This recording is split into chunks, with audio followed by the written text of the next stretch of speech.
Welcome to Divine Timing Meditations.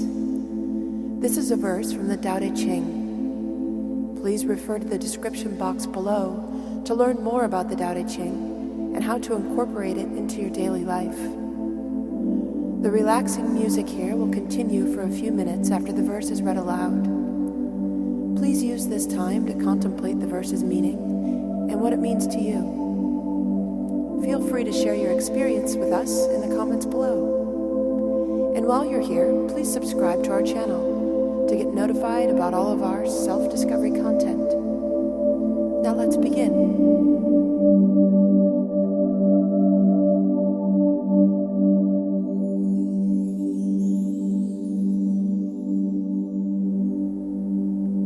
Verse 1 of 81, Tao Te Ching. There are ways, but the way is uncharted. There are names, but not nature in words. Nameless indeed is the source of creation, but things have a mother, and she has a name. The secret waits for the insight of eyes unclouded by longing.